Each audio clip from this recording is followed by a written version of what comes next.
Hey everyone, welcome to today's video. Welcome to the Video Game Fight School channel. Thank you very much for tuning in. Today we're going to be looking at a sentiment that has pervaded the community for a little bit, and it's very simple. Many of you here in the community, you've been talking about the potential of a delay for Gotham Knights. In fact, we've been in a position where we try to tell ourselves in a realistic sense that we have to kind of brace ourselves that we might be getting something of that sort. Now, I don't want to be the person that jinxes it, but at the same time, I don't entirely feel interested in creating hype that's not there. We haven't gotten anything from the developers, so we might as well just assume the very worst. I mean, and that's the best way to go so that, you're not necessarily super disappointed, but nonetheless, you also have things that you can go with to know that we're going to get a game. Warner Brothers is in a position where it needs its studios to make video games. It doesn't have the luxury of just continuing to have games that remain in development forever. There's also the side of demand and supply of the new consoles. Potentially, if the new consoles are not going to be showing up in bigger numbers, it's definitely going to affect sales of games like Suicide Squad as well. Now, Gotham Knights, on the other hand, we don't have that issue. And so I'll go ahead and talk about a lot of these things here in a little bit. But first of all, let's look at what James Sigfield, who's industry insider, what he's posted on Twitter. And he said this, and if you think about it, it really kind of falls in line with that thought process. So he went ahead and posted on Twitter this morning and said, so far, none of the Warner Brothers game studio that have games set for this year have any release dates. Lego Skywalker Saga, and then he has Gotham Knights, Multiversus, Suicide Squad, and Hogwarts. I haven't heard of Multiversus before. I need to go look at that and look up what it is. But if you think about Suicide Squad and Hogwarts on this list, he mentions and says, I won't be surprised if the latter half of that that list slips to 2023. You see, like I said, the new console generations might affect Hogwarts and Suicide Squad. These two games have been announced for the current gen PS5, Xbox Series X consoles. Gotham Knights, on the other hand, is going to be available for everyone. So that game actually has a lot of potential in terms of sales and does have a reason for the developers to actually want to get that game out to audiences. So I think this is where that list kind of comes from in a sense. Because, if you think about Rocksteady, they're in a very sweet spot. They know how to make games. They've made multiple games.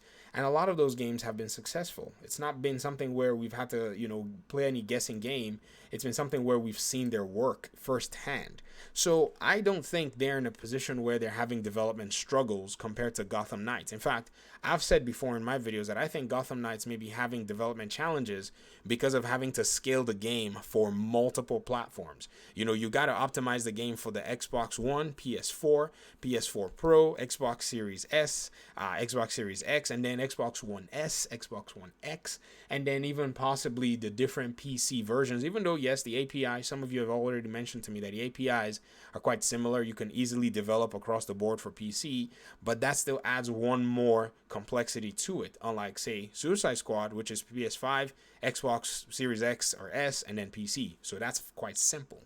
So I think they already probably have it down if you look at the logistics, but Gotham Knights might be facing just the challenges of multiple platform balances. Now, again, another thing too that we have to kind of consider in all of these conversations is, everybody would love for this game to come out as promised, but there's also the potential, like James Sigfield said, that even Gotham Knights, which may be planned already to, come out on all the platforms, may still continue to go through its development challenges. And with the lack of news that we've gotten since, basically October last year on the game, I think, he might be onto something. And many of us have been talking about this here. And, it's sad to wake up on, on a Monday and just think about the fact that this game might still get a delay. Now, there are also other pertinent issues as well. Nobody wants any crunch. Canada, where Montreal is, the Warner Bros. Games Montreal studio is based, and even some of the team out in different parts of Canada, is actually dealing with a lot of different, much more strict mandates with COVID.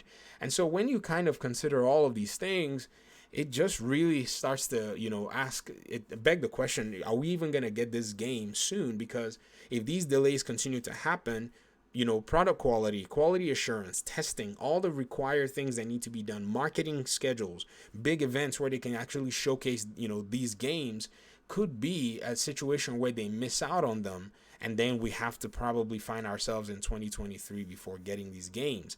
Another problem too is, and this may just complex, make things even more complex, is one thing about games is, it takes such a long time to make a game.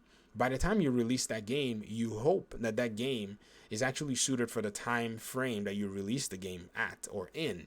Because if they want to make sure that the game is relevant, they have to make sure that the game comes out in the best possible way, basically clean, no bugs, nothing, and is also coming out in a timely manner before another game or another company makes another game that overshadows them.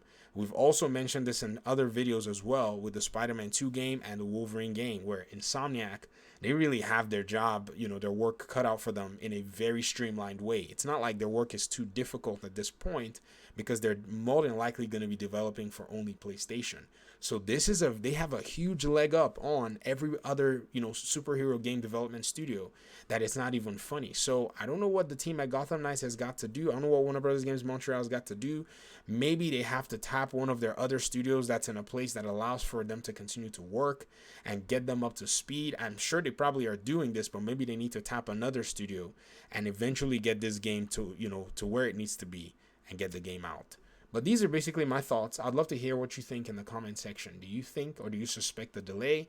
Or do you think that it's just possible that, because this game has a lot more potential with the platforms that it's designed for, we're going to see it as one of the very first Warner Brothers games that's released. Talk to you guys in another video. Thanks so much for watching the video. Appreciate you guys so much. Peace out.